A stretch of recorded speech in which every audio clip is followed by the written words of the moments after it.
Welcome, welcome, welcome. Oh, so good to see so many familiar faces. How are you? Happy holidays if you're celebrating. Happy almost holidays if you're celebrating. So good to have you here. We are thrilled to be back in the Palm Kitchen. This is going to be an unbelievably epic class of epic proportions. I think when you think about cooking healthy, you don't necessarily think about pizza. But we wanted to squash that. We wanted to completely get rid of that because you can absolutely eat pizza. It's important to crave the things you want, to have those comfort foods and not feel like you're settling. Because let's be honest, if you're on a really, really important kind of health kick towards making yourself the better self, then it is all about not giving up what you love and just figuring out how that fits into your lifestyle a little bit better. So we are thrilled to put on this pizza class with you today. My name is Joel Gamron. You might recognize me from our classes at Homemade, but we've teamed up with Palm for these awesome classes we've been running for the past about 7 weeks. And you guys, whether you've been with us for all 7 or if you're just showing up now, have just been absolutely incredible. And before we continue, I want to say this is our last of kind of this run.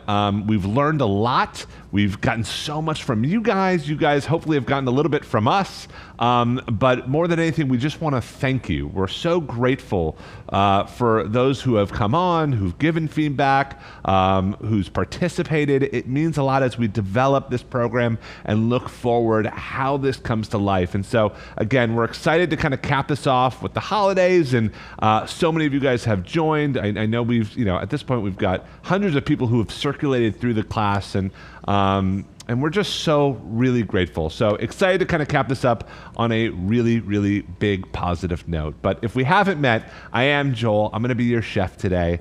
And I'm accompanied by some amazing, shall I say, superheroes? I'm going to go with superheroes. So first we've got Julie. Julie, do you want to say hi and introduce yourself real quick? Hey guys, apparently we're superheroes today, so we're going to take flight. I'm Julie, so thanks for coming everyone. I'm excited to be here with you. My name is Julie Lopez. I'm a dietitian and I will be helping you with the nutrition portion of today's class. So as you know, we're making pizza. I love pizza, but if we want it on a regular basis, how can we kind of spice it up a little bit? No pun intended, we are adding some spices to our dishes. I love it. Thanks for joining. Thanks, Julie. And then coming from Boston, we have our buddy, Dr. Hellerstein. Hey, doctor. Hey there. Hi, it's great to be here from Boston. I'm an OBGYN doctor at the Brigham and Mass General, and I just love working with folks on how to figure out how you can eat really delicious things that are also healthy. So pizza is one of my favorite, and it's been super fun working with the whole team and saying, how can we make this pizza into a healthy plate and, meet our guidelines and be delicious? So we hope by the end of today's class, you'll be on board and say, I can have my pizza and eat it too. I love it. Yeah, there was a lot of discussion about this pizza class and how to really make it fit in with what we believe at Palm. So Dr. Hellerstein was a big part of it. Thank you. And then might be the first time some of you have seen this face, but he is a very important face. He is the other co-founder of Palm Health. Give it up for Wilfred. Hey everyone, so good to see you. I just want to first off say thank you so much for coming to this first special series of Palm Health. I'm the other co-founder of Palm, as mentioned. I'm going to try to emulate my best Misha today. You can find me in the chat. I'll be directing your questions to all the experts on the call, and can't wait to make what is my favorite food, pizza. Is it your favorite food? I didn't know. Is it number one? Okay, number one. I mean, it's definitely up there for me. Absolutely. Well, let's get to it. I think the biggest thing is this, and I kind of mentioned it at the top, but it is so easy to pick up the phone or go into an app and order pizza and have it delivered right to your house. But there is a reason why if you learn how to cook, your life can change forever. And if you can take a minute and make this from scratch, it can really, really improve your life. So we're going to make 2 pizzas. We're going to make kind of a cheesy, loaded vegetable pizza, very, very easy to kind of make whatever you want on this pizza. And then we're going to make a really, really interesting chicken and pesto pizza, both with different doughs. So let's start with the doughs. There's two different doughs we're talking about. One is kind of a classic, but we're blending it. We'll talk about what blending means. I don't mean a blender. And then we're going to make another dough that is yogurt based. I'm going to pause there and let that sink in. We're making yogurt-based pizza dough. So we'll talk about why and why that's a cool little hack that you guys can learn. But first and foremost, this is a very traditional type of pizza dough. We've got some warm water in a bowl, and almost every dough kind of starts this way. You start with some warm water, and if you're wondering how warm, the answer is if you would shower in it, that's how warm you want it. If it's not warm enough, it won't wake up the yeast, and if it's too warm, too hot, it will kill the yeast. So you want that kind of shower water. And then you mix in the yeast, and this will kind of start to froth up. And just to let the yeast kind of eat a little bit more and just kind of start to wake up, we add a little honey to this. And this really adds a little bit of, like when you brown the dough in the actual oven itself, this adds like a little caramelization. A little bit of olive oil to that mixture as well. And then you want to hold back on the salt. If you add the salt, again, the yeast is alive. It will eat the salt and kill the yeast. So the whole idea is don't kill the yeast, okay? Do you guys, I don't know if you guys remember those Tamagotchis. Do you remember Tamagotchi? Those little, oh my gosh, those little digital animals that we all kept alive in the 90s. And your whole role was to keep them alive. Same thing with the yeast. So we're going to let that bloom, is what it's called. We're going to let that just sit there for 5 minutes to wake up. And then we're going to blend flours for this pizza dough. So, of course, you could go with all-purpose flour, but we are doing two different flours. Oop, there we go. Caught it, sort of. I'll hold that up to camera. But we've got our whole wheat flour, and we've got our all-purpose flour. All right? And I'm going to dump that into the bowl, and I want to first start by asking, why the heck, and Wilfred jumped in here, why the heck are we doing this? Joel, a quick question for you, actually. Yeah. A good in the crowd. What water temperature is considered warm if you were to measure that? If you were to be a measurer, which if you've learned anything about me over these past 7 classes, I am not, it's about 105 degrees Fahrenheit to about 115 degrees Fahrenheit. Good Great. question. Yeah, good question. I love that I'll tell you one thing about making pizza at home. I just had a pizza party the other day. It's always a mess, but it's a beautiful mess, right? That is what home cooking is all about. All right, so we mix the two flours together, but I do want to kind of hit that real quick. Why are we doing that? You know, Dr. Hellerstein, what's the deal with the blending? Yeah. Oh, I hope didn't mean to get rid of you there, Joel. So the blending is that about a little less than a cup of flour has 5 times as much fiber as with its whole wheat flour compared to white flour. And this whole grain that's used to make the whole wheat flour really helps with your digestion. Your sugar levels don't go up as quickly and spike in the way that they do. It stays in your bloodstream, gives you fiber, helps your microbiome. It helps, there's countless ways that fiber helps your diet. So even the half and half in this blended thing is going to up your fiber significantly. I love it. I love it. And I'm going to pour in our mixture now and start mixing that. Julie, anything to add? Yeah, so there's different kinds of whole wheat flours on the market. So just be mindful of what kind you are getting, just because it will yield different results. So you can have your typical whole wheat flour, store brand, that's fine. You'll notice that tends to be a little bit coarser, so it might be a little bit denser of your pizza crust. But then there's also this flour is white whole wheat flour, and it sounds like that doesn't make sense, but it is a whole grain. So it's made with white wheat berries instead of red wheat berries. So it's still 100% whole grain, but it doesn't have as much of that detectable like whole wheat flavor. And it's white, so it's easier to kind of hide in and kind of blend better with that all-purpose flour. I love that hack. That's a good one. Yeah, I was just introduced to that and it blew my mind. Like white whole wheat flour, I love that. Wilfred, yeah, we got a question? Yeah, I mean, while we're talking about the blend trend here, curious, a couple questions from the crowd. Would gluten-free flour work? And also maybe some other ingredients like cornmeal, semolina, rye flour. So curious about all that. Yeah, blending is not just from a culinary perspective. It's not just about health. Blending totally shapes the texture and flavor of your pizza. There's a lot of pizzerias that use a little bit of cornmeal in their flour mixture in Brooklyn, where I lived for a long time, to add some sweetness to it. A lot of people love the gluten-free flour. The 1-to-1 by Bob's Red Mill is killer. So absolutely you can go gluten-free and totally play with the ratios, right? The more heavier and denser the flour, the more cracker-like your crust is gonna be, and the more soft flour, the more pillowy it's gonna be. It's a great question, Wilfred. Thank you, whoever asked that question. All right, so the dough kind of came together in the bowl. This is called a shaggy mess, no joke. That is the legit term, culinary term for it. It's called a shaggy mess.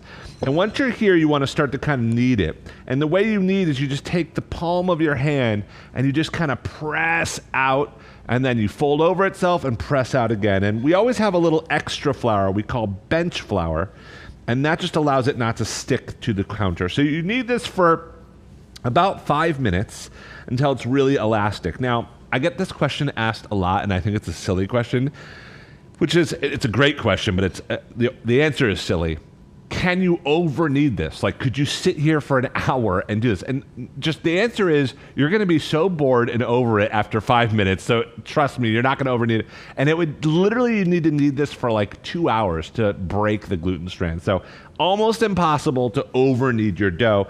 It is really easy to under knead it. So like, set a timer, hit that 5 minutes. If you under knead it, it's just not gonna have the chew. It's gonna be more like a cracker. So you really wanna work that gluten so you get that chewy mouthfeel. So at this point, we wrap this up with a little plastic wrap. We let it sit somewhere warm, not the fridge, not outside, somewhere warm, and you let it just rise for a couple hours, and what you're left with is something that looks like this. And I'll just show you the difference. You can see the texture difference is so pillowy and soft. But can we go to a side-by-side here, Luke? Yeah, there we go. Look at, this is the same dough. Look how much more dough it looks like, right? It just doubles, if not triples in size, which is really cool. So then we take this dough, which is so supple and nice, and we portion this out. And the best way to portion this out, super easy. Rip off a little piece here. And then what I like to do is kind of take my hands and just kind of roll it onto my board here. And it's okay if it sticks a little bit, but it kind of creates a little ball like that. And this little ball we will roll out into a pizza in just a jiff. But I want to talk about our yogurt pizza dough. But any questions about kind of our basic pizza dough? Our blended pizza dough, I should say, because it isn't basic, it's delicious. That honey is everything. Now this is also a tool, by the way, for making pizza, breads, everything. This is called a bench scraper. $5, Amazon, no brainer, buy it. So good. Okay. Next up, blended dough done, yogurt dough. So we have a completely different type of dough. This is kind of a protein-packed dough. And I understand, I just let you know that that should rise for 2 hours. I understand we don't always have 2 hours. You guys know this. If you know me, I've got 2 kids under 5. 2 hours is like going to the beach in Hawaii and having a vacation. It is the most rare thing in the world. So I never have 2 hours. So when you're in a pinch, you can make this dough and it comes out great and it's delicious for you. So in this bowl is self-rising flour. So you don't have to do the whole yeast rigmarole, just self-rising flour. We add a little bit of baking powder to this. And now we're literally just gonna go in with some yogurt. And I would love for Julie or Dr. Hellerstein to kind of talk about what's up with the yogurt and what are the benefits of that in this dough. So isn't this an interesting dough recipe? I love this yes. recipe because it's very unique. But the benefits is this is our more protein-focused pizza. Yep. We're going to be adding some chicken on top. So adding the Greek yogurt to the dough is going to add the moisture that we're looking for. But then you're also getting all that benefit of the Greek yogurt. Protein, calcium, vitamin D, all packed in there. And just to note, this pizza is more like a thin crust pizza. Yeah. It's not going to be as like fluffy as your traditional crust like we just made. Yeah, but it's delicious. Like we were messing with it and it's so good. You can see we're already at that kind of shaggy dough stage. So I'm not going to show you how to bring this dough together because you saw it, but it's the same idea. You dump it out onto your counter, you start to work it, and you start to kind of get the gluten going. But at this point, you don't have to let it rest. You just start to use it. So I'll show you what one looks like after 5 minutes of kneading.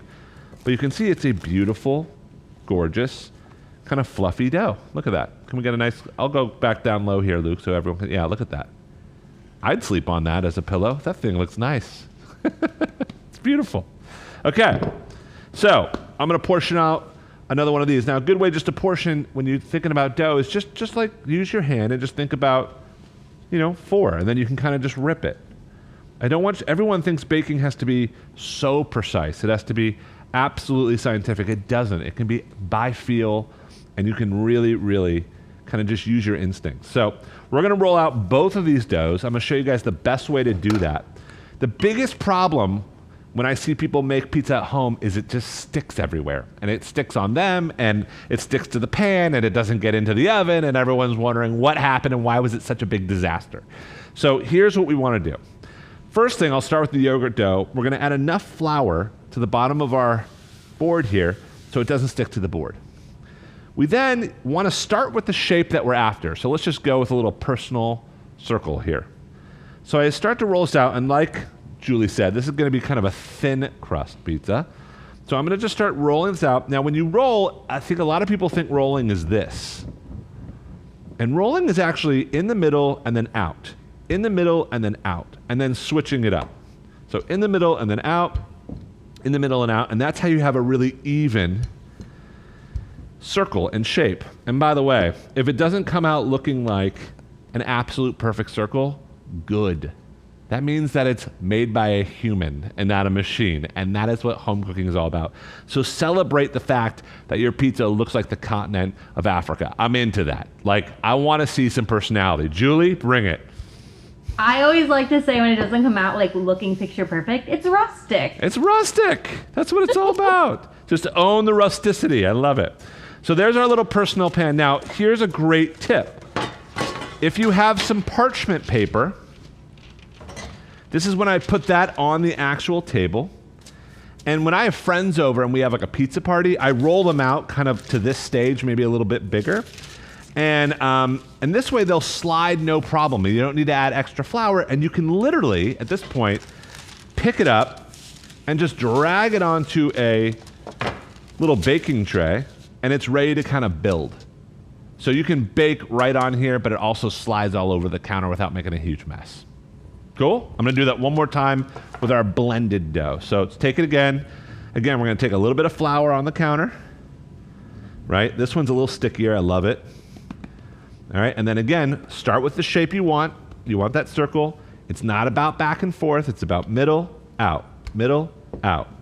Turn the dough, middle, out. And just keep going. This one's a lot stickier, so you might need some extra flour, but you just kind of go with it as it goes. It will tell you, right? And you can see it's just kind of starting to kind of become that shape that we all love. Now, a lot of people want to know, do you throw this in the air? And the answer is, of course I'm going to throw this in the air. Wilfred, do you have a question?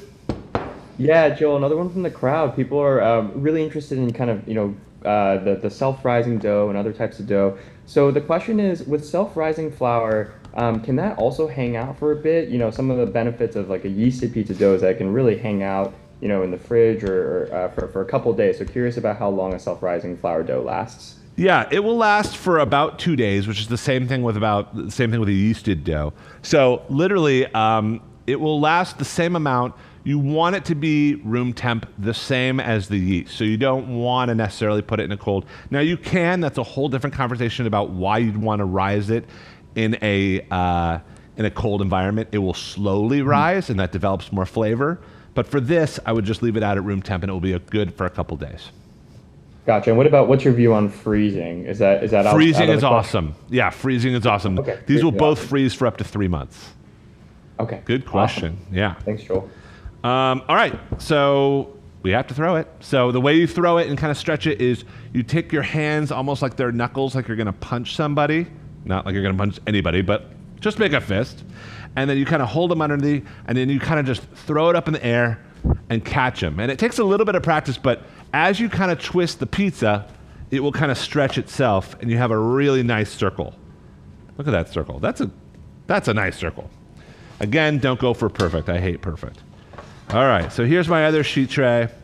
We're gonna plop that on top, and both of these pizzas are ready for the next stage. Now, we cannot talk pizza without talking sauce. And oh my gosh, I don't even wanna bring it up. We say this all the time. Go to the grocery store. Go to the sauce, the pre-made sauce section. Pick up a sauce. Look at the back and look at those ingredients. Julie, what will we see? So in another class, we talked about label reading, and you want to definitely look for a label with ingredients that you understand and can pronounce, especially like those first 3 ingredients. And a lot of the tomato sauce aisle has sugar as one of their first couple ingredients. Yep. So we don't want that added sugar. We can flavor and enhance the flavor with something else. And I'm sure you're going to guess, but it's going to be veggies. Yeah, veggies can bring it. They can bring that sweetness. So to start this sauce, we're going to make a homemade sauce. It's so easy. We already have a pan on like a medium heat. I'm adding just a little bit of olive oil and then a little bit of onion, a little bit of garlic. Actually, a lot of garlic. I like to not be able to kiss anyone after my tomato sauce. It's like, that's how garlicky I want it. I want to destroy my breath. I love it. All right, so we have a little onion, a little garlic. This is a sauce that is packed full of veggies. Of course, you can go with just the tomatoes, but the veggies add the sweetness. We specifically added carrots. Carrots, if you just eat a carrot, you'll realize it has so much natural sugar to it, especially when you caramelize it. It really brings it out. So that's what's really replacing the sugar at the grocery store, and why cooking from scratch, again, just keeps serving you in your health. So a little bit of carrot goes in, a little bit of bell peppers, always so sweet, some zucchini, and then a little bit of spinach. And then to that, we've got some really good spices, just some garlic powder, a little bit of oregano, some onion powder. Those are optional, but they're really nice. And we just start kind of bringing that together and just sweating that out. Sweating it means we're not really necessarily cooking it until it's brown, just kind of till it's soft. Dr. Hellerstein, what you got? Well, I love the idea that we're bringing natural sugars from these caramelized veggies, but there's also other reasons why we push the veggie forward approach to the healthy plate. So, there are epidemiologic observations and studies. If you look at parts of the world, the blue zones, where people live a long time, and the what is in their diet that makes them healthy and live longer and have healthier lives. And really, 95% of their diet is these vegetables and fruits, legumes. There's very little processed foods, not much added sugar, and really, not a lot of canned and jarred things. So that, in addition to them eating together and in families, being active, so that veggie forward approach is super important. It's also data driven in other kinds of studies where they look at outcomes and what are the things that we can do to lower our risk of chronic diseases like cardiovascular disease, stroke, type 2 diabetes, maintaining a healthy weight. I mean, just look at your cooking mise en place there. There's so many colors, so many vegetables. And these are going to be all added to the sauce and to the toppings of the pizza in a way that we're going to get that half of your plate fruits and veggies and still have that classic pizza. So it's data driven. You should eat with your eyes first and see a rainbow of colors like we're seeing on your cooking surface there. So impressive, Joel. Oh, good. Thank you. Wow. When you impress Dr. Hallerstein, that's a big win. I'll take that any day. And I'll say that it's interesting because what makes Palm and these classes so special is I'm coming from a chef perspective and a flavor perspective. Dr. Hellerstein and Julie are really coming from kind of a nutrition and kind of health perspective. And yeah, there's reason the carrots bring sweetness. That's what I care about. But also the carrots bring so much more than that. And so, again, there's reasons behind all of that. And yeah, I love that part about these classes. So I added a little bit of tomato paste into this. I'm just letting that toast into kind of a brick red color. And then I'm just going to add just some pureed tomatoes. And even look on the back of these, by the way, guys. Sometimes these are loaded with sugar too. And I'm just going to kind of cook this together. This is going to come together literally in 5 minutes. This is a homemade tomato sauce that is just killer. It is absolutely stellar. And it is so easy to put together. So any questions on this sauce or variations of the sauce? By the way, if you don't have every single vegetable that we just put in, it's cool. It's still going to taste awesome. Julie. One other note that I wanted to add for this pizza sauce recipe is the vegetables are also playing the culinary effect of when we blend it, it's going to thicken it up. Yeah. You can't always just take a jar of tomato sauce and pour it on some pizza dough. It has more liquid. So this is going to be a thicker consistency to help with preventing your crust from getting soggy. So I don't know about you, but I don't like a soggy crust. I'm from New Jersey. I eat New Jersey, New York pizza, so I know what I'm talking about here. Are people from Jersey, are they very like defensive about their pizza is better than New York? I don't think it's more than New Jersey versus New York. It's like New Jersey, New York versus the rest of the world. Well, that's just the truth. There's some decent pizza in Seattle, but nothing on that level. Nothing on that level. Until today. All right. Thank you, Julie. Okay, so sauce looks stunning. It's got this rainbow color. It's just packed full of flavor and obviously health benefits. Now we're going to make the easiest pesto in the world.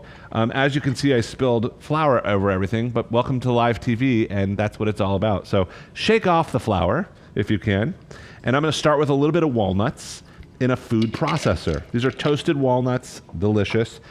Typically, pesto is made with basil, but we're going to use kale. And kale has so many different gorgeous nutrients in them, but also I find that it just brings a lot more heft and just flavor and depth than basil. Also, just like, let's just be real, basil's really expensive.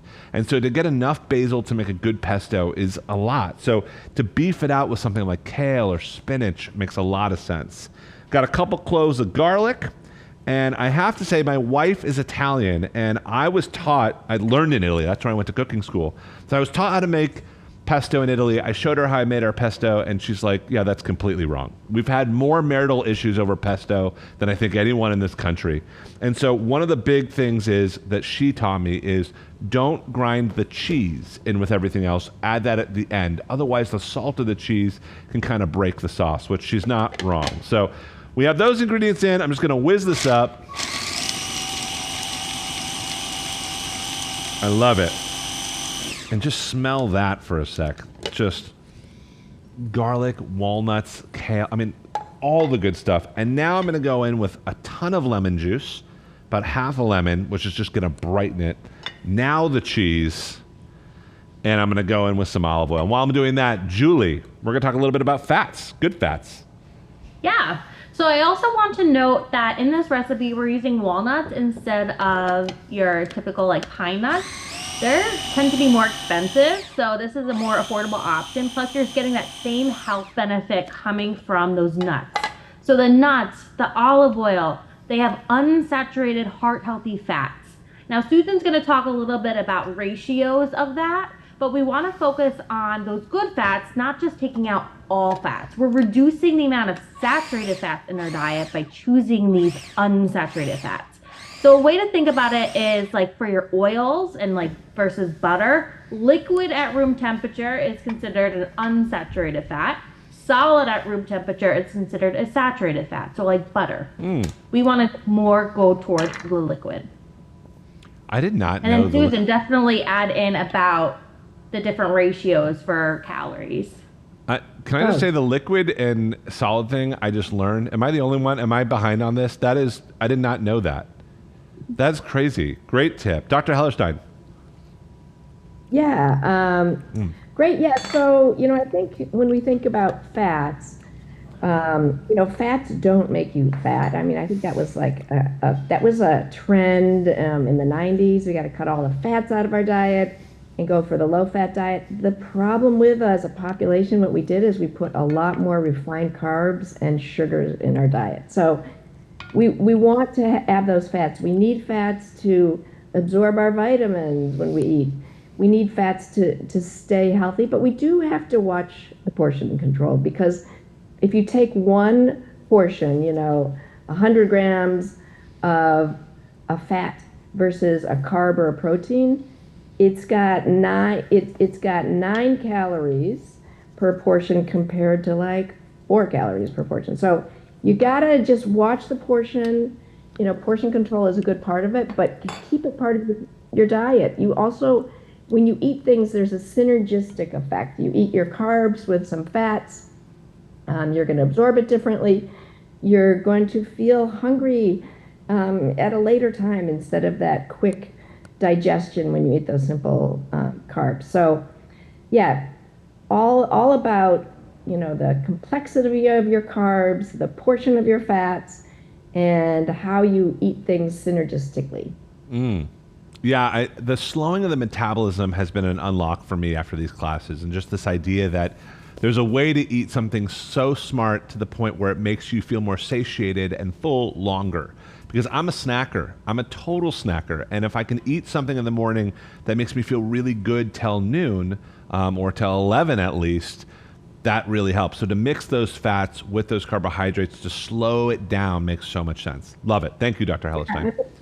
Yeah, I think there's these self-glucose monitors have been popular now, even for people who are not diabetics. And it's amazing. Each individual is different, but if you ate an apple just plain, or an apple with some peanut butter or a slice of cheese, you're going to see that your glucose spikes at a lower level and is maintained at a longer time for most folks. But even if you don't do it so scientifically, you can learn to eat your food in combination and still eat what you want.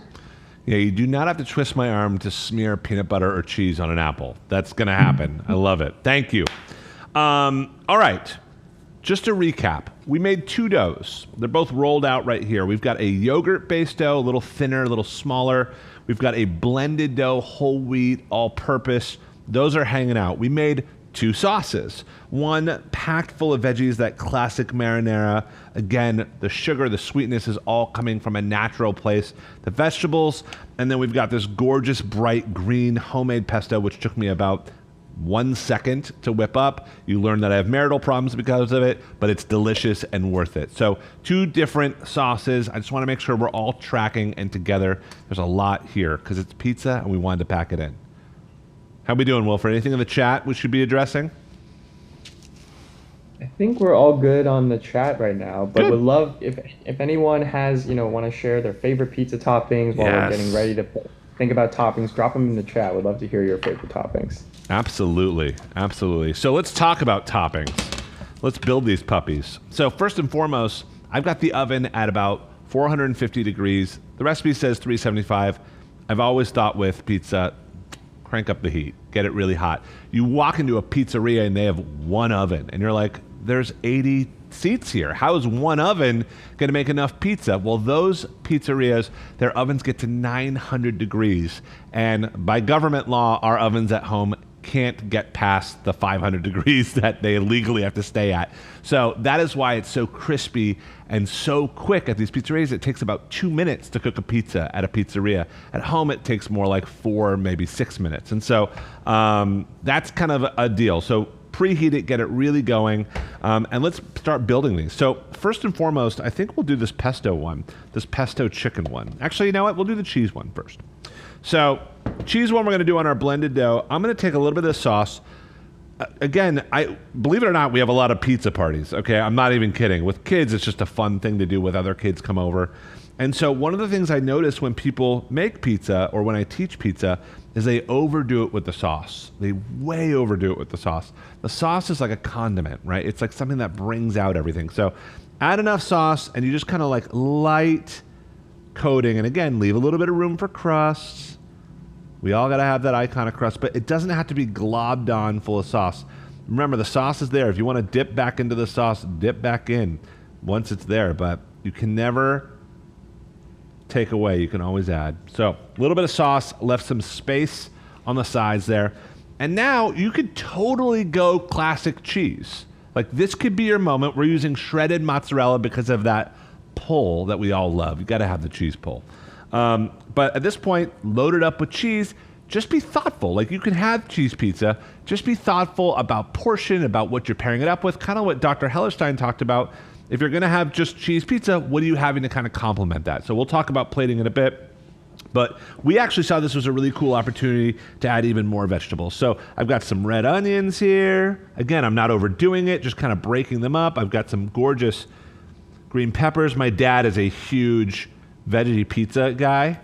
Like, you know, he gets like the black olives and the whole thing. And like, if you ever go to like a birthday party or something, that is the last one being eaten. And he's just sitting there scarfing while everyone else is hitting up the cheese and the pepperoni.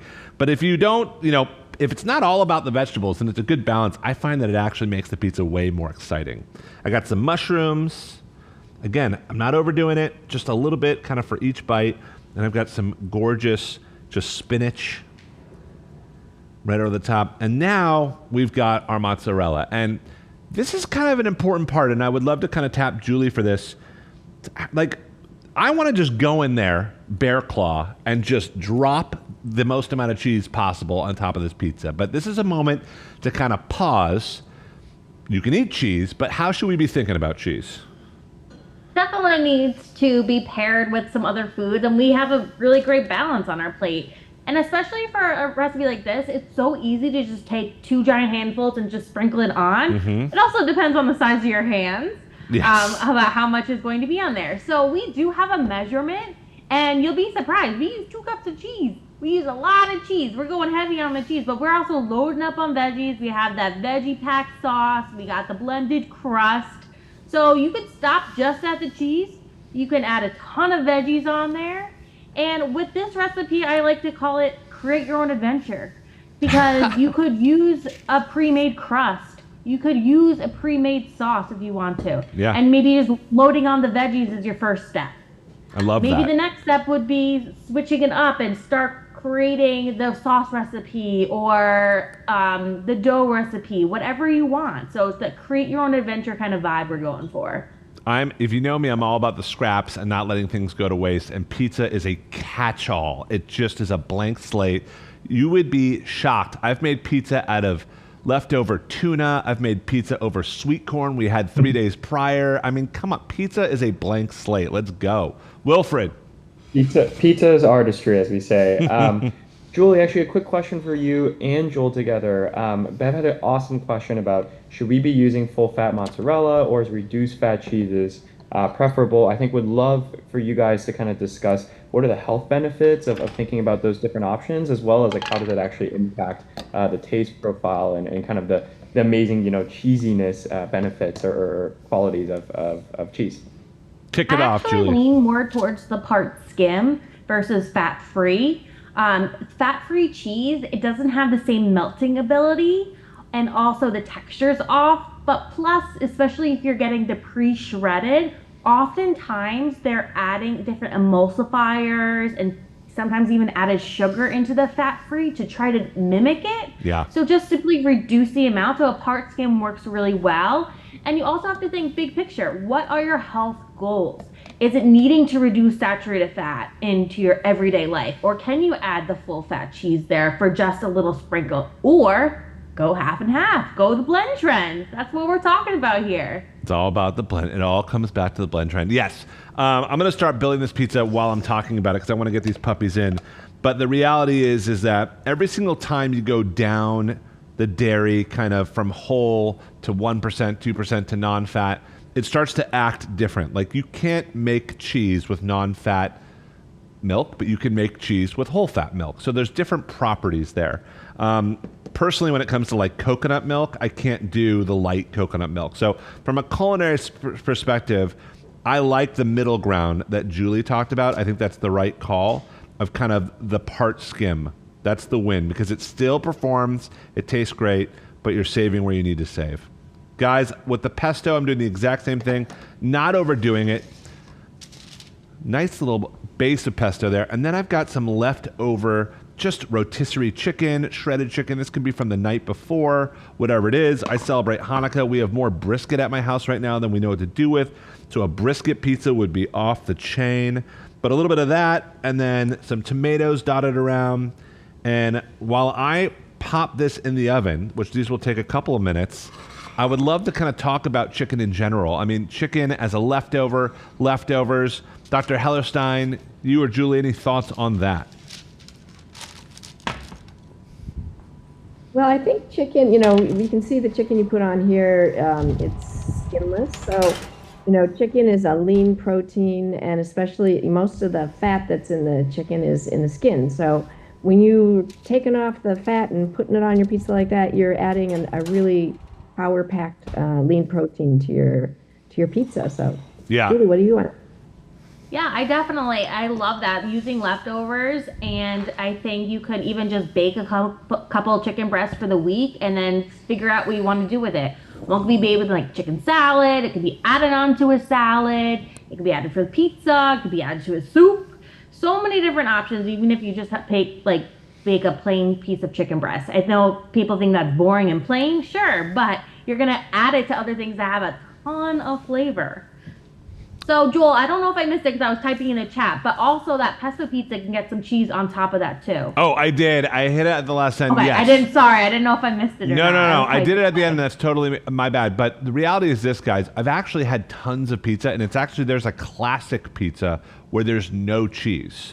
And it's like focaccia. Think about it, like a nice flavored focaccia. There's nothing wrong with that. So if there's a place to save and you're not feeling the cheese, it's actually quite nice, and it's really, really light. So while I'm making the salad, Christina, can you grab me a couple of plates? Guys, we decided to make just a quick side salad because for me, this is no joke. This is not a health thing. This is just as a chef, as a guy who loves pizza, I kind of always need a salad next to a pizza. Like just a pizza just feels so, like I'm always like rolling out of whatever I'm eating. It could be my house or a pizza restaurant. If there's not a salad next to it, it just doesn't feel complete. So we wanted to show you guys a really quick salad. It's like 3 ingredients, but it really just rocks out. So we have got some arugula. If you're not familiar with arugula, this is just the jam when it comes to quick salads. It's peppery. When you eat it by itself, especially this wild stuff, these thin ones, super spicy, like as if there's black pepper all over it. I love it. And so it doesn't need a lot. If you're in one of our previous classes, I talked a lot about vinaigrettes and the ratio between oil and vinegar. And this is one where you're going to kind of eye it.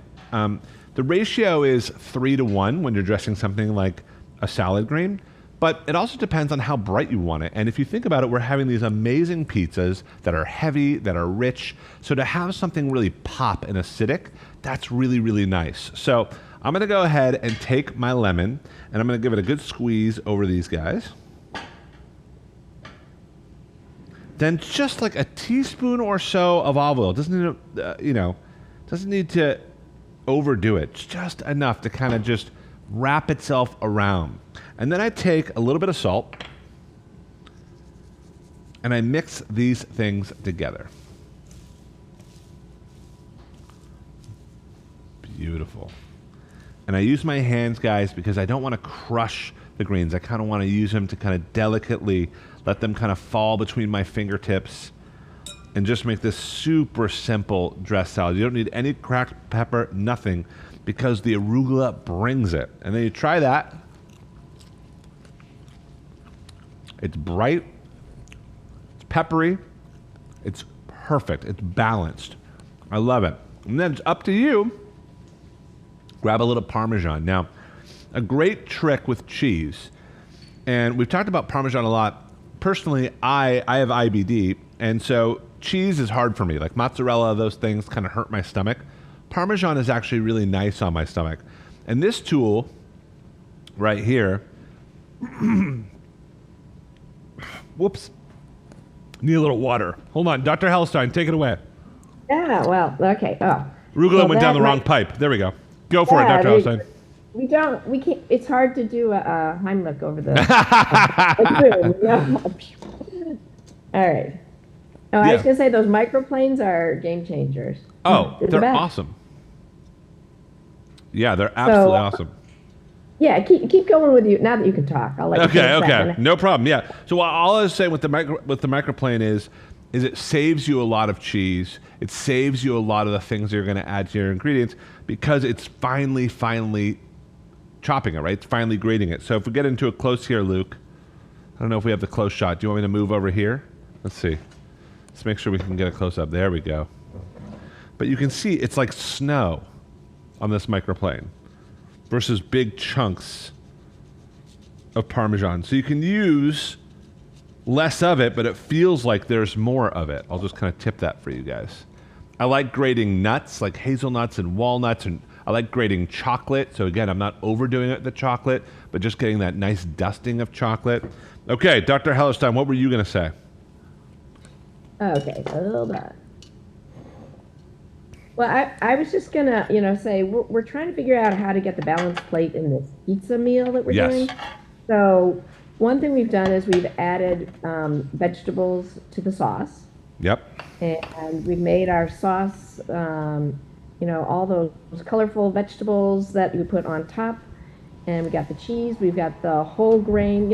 It is hard. We think of our balanced plate. We want a quarter of the plate to be your whole grain. You want your protein to be about a quarter of the plate, and Yep. those are the soft dishes, and the main part is the vegetables. It's a little tricky to see that visually with a pizza, but the way we've created this recipe, we've done it for you. We want to make it really easy. We got the thin crust, we got the whole grain mixed in with the white flour, and we've got our protein in the cheese, we got our protein in the chicken, and it's lean proteins. So we're able to do that. Now, for those of you who like your just plain cheese pizza, that's fine. Just lay on that salad on top. You can put some vegetables in there too if you want. And Yeah. everyone, you can enjoy that pizza and figure out a way to keep that healthy plate approach in there with the pizza. I think the issue comes sometimes with the how many slices per person. I and know. these Yeah. individual pizzas really help sort of with that portion control. Have you guys ever heard of, I think that's all really good points. I personally get triggered when there's pizza around. Like, I want to eat every piece. Have you guys ever heard of Drew Barrymore's pizza salad? Have you guys ever heard of this? So apparently on set, for a lot of her shows, there's always pizza, there's always salad. And so and I'm curious what Julia and Dr. Hellerstein think of this.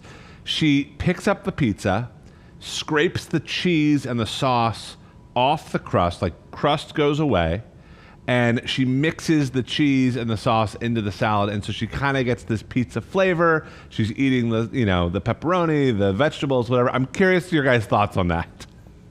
I know it sounds like a mess. It probably is a mess, but it's an iconic Drew Barrymore thing, apparently. I mean, definitely you can get all the pizza flavors, and if that's going to be your gateway to eat more veggies, go for it. But I don't want people to fear the carbohydrates coming Yes. from the crust. Yeah. Because carbohydrates gives us energy, Yep. and we need that. But just having 5 slices or even 2 or 3 slices of pizza plus a salad, or 1 slice plus a salad, that's going to do your blood sugar balance even better. You're going to feel more energized. So I'd rather stick to just the full slice of pizza. I mean, if she prefers that, go for it. It's all about your preferences, but we shouldn't fear the carbohydrates coming from the crust. Do not fear the carbohydrates. Wilfred, what you got? Got a question for the crew here. While I have you, Julie. So the question is, we're actually looping a bit back to fat when we're talking about pesto. I think folks could be a little bit confused. We're hearing that fat is good, but we're also hearing that chicken skin is where there's a lot of fat, and maybe that's not so good, and looking more for kind of skinless chicken. So curious if Julie, maybe you can debunk this for us. Are there maybe like different types of fats that we should be watching out for? How should we think about all this? Yeah, so let's talk about fats as a general term for a second. So we have our saturated fat and we have our unsaturated fat. Your saturated fat comes from foods like your butter, things that are solid at room temperature, coming from animal products. So if you think about a steak and you see like the marbleization in it, and you see that white kind of opaque color in that raw steak, it melts when it gets in contact with heat, but at room temperature it's solid, so that's going to be the fat. Same thing with like your chicken skin. The chicken on the skin of the chicken is going to contain some of that saturated fat. It kind of melts and crisps up as you're eating it. So removing the skin is a way to reduce saturated fat on there. But incorporating those unsaturated fats are going to be those benefits, like those different olive oils or liquid at room temperature kind of oils are going to be beneficial. But also the omega-3s found in salmon, walnuts, seeds, any kind of nuts really, is going to be those unsaturated fats that we're looking for. So animals do contain some saturated fat. There's ways to make it less fat, and a very lean choice would be like a chicken breast. So helpful, Julie. And maybe a quick question for Dr. Hellerstein. Thinking about saturated fats, like who might particularly want to be mindful about saturated fats if they have, some risk factors going on? Yeah, I mean, I think that, in the olden days, when I was a kid, my dad was like totally into the no-fat diet as a cardiologist. Like he said, like eggs were illegal in our house. But, it turns out that some people are more or less sensitive to the fats in our diet. And it's really, a lot of it is quantity and quality. So, an egg a day with saturated fats, that's okay.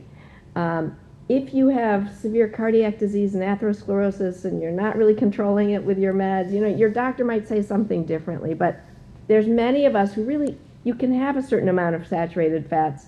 Butter and eggs, they don't have to be like the, illegal thing in your house, but you just have to watch your quantities. And when you have the option to cook something that's delicious and put that olive oil in there instead of the butter, and you still have a great flavor profile, that's going to be better in the end for most of us. Love it.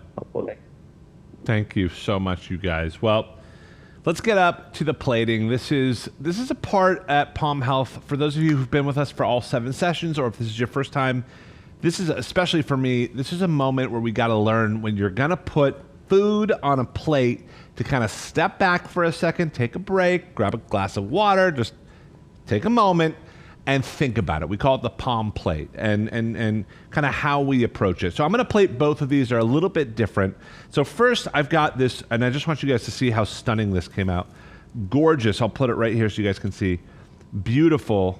This is like a personal pan pesto chicken pizza. I mean, amazing. And one of the ways that I would love to serve this, I mean, you can cut this up if you want, but it's also really nice. I don't know if anyone's ever had this, but to take that salad, really lightly dressed, and just go right on top, just like that. And you have this beautiful, just stunning looking, and like from a culinary perspective, the crunch, the cold of the salad wrapped up by the hot, really beautiful cheesy pizza is a really nice contrast. So that is one. That is the yogurt crust, that gorgeous leftover chicken, and it really looks, I mean, you could charge like $35 for that, and someone's going to buy it. So there's one. But the second one's a little bit different. This is more of your kind of traditional pizza. This is the one we made with our yeast. Look how beautifully brown that got. I mean, that's awesome. So this I'll cut up, right, into slices, just like you would. And when you look at the plate here, I'd grab the plate, and you kind of want to think, okay, you've got vegetables on top of the pizza, you've got a little bit of the carbohydrates, but you take kind of 2 of these puppies. Let's see if I can get to, here we go. Oh, and look at that cheese stretch. We got the cheese stretch. So there's kind of half your plate right there. And to really take the salad and really celebrate it for kind of the other half of the plate, right? And that to us represents a really good balance. Like both of these are the kind of the same thing, just balanced, right? It's not all about the pizza. It's not all about the salad. They complement each other and they really work together. So I wonder if Dr. Hellerstein can shine a little light on our plating philosophy here. And also, this is the part where I always ask her, did I do it right? Does this look right? Well, you really got it down now. So great. I mean, and the thing is that you make it look so beautiful and so appetizing. Oh, thank you.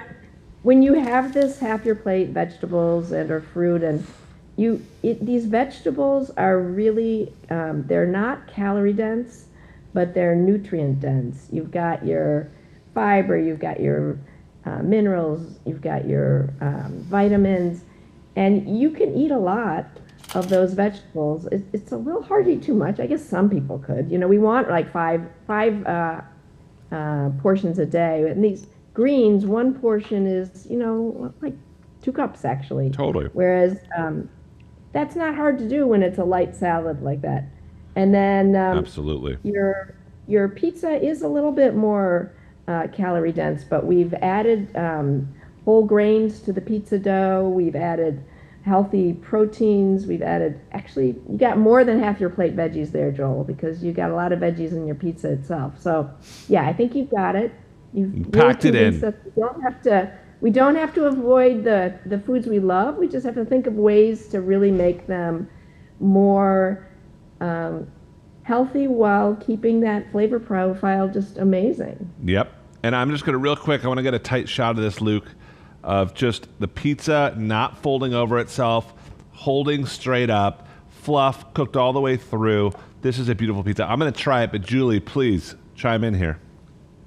Yeah, I just want to add too that when Susan mentioned fiber, I think it's so great that you can really fill up on a meal, because when people think pizza, like, oh, one slice is not going to fill me up. Right. But now we have the extra veg, we have the whole grain crust, half whole grain crust. We're really balancing our plate, and you'll be surprised when you continuously add more fiber into your diet. These smaller portions will be really filling. Mm-hmm. Joel, how Oh, does and I have a question for everyone. Do you fold your pizza or do you keep it flat? This answers the question. fold. Zoom in here, Luke. This is the only way to do it. No one here is on. Yeah, are you a folder too, Wilfred? I am, because I Yep. load a ton of stuff on it. Same thing you're doing. I add my, like, the arugula salad top, squeeze it together, and try to get the That's biggest what it's bite I all can. about. It's like a big calzone. I love it. You guys, just from a flavor standpoint, so balanced. Both doughs are incredibly light. I am blown away by the yogurt dough. Like, blown away. I'll be using this dough in a pinch to make pizza for my kiddos and feel really good about it. Crunchy, absolutely delicious. I love the salad complement. This is my final bite on this unbelievable string of classes here at Palm Health. Again, I just want to say, and by the way, what a great way to cap it with this pizza. I just want to say thank you so much. I want to thank the whole team over at Palm Health for their incredible support, and for you guys for, again, just chiming in, being here, being supportive, but giving us feedback so we can continue to improve and iterate. It's been an absolute pleasure. So with that, a couple minutes left, I want to send it back to Wilfred, who will kind of close us out. Yeah, thanks, Joel. The pizzas look so good. I'm so hungry. I think I just want to echo what Joel said. Thank you all, just an incredible amount for coming to these classes, helping us experiment with this concept. It's been really special to us. All of your feedback, whether it's been in the onboarding calls or the surveys, have really helped us from week to week get better and also learn about what's really useful and fun about these classes. So, thank you all so much. There's another survey in the chat. It's the last one. It's a bit shorter, and it's actually asking more about what we should do in the future. So we'd really appreciate your input, and we look so forward to just improving this going into next year to be even more tailored for your guys' goals, for your health conditions, and we just can't wait to share all of that with you. So with that, all of the classes are online. You guys can always watch them. We all wish you from the Palm team just an amazing, restful, delightful kind of holiday season with friends and family. Thank you all so much for tuning in. Bye, everybody. Happy cooking.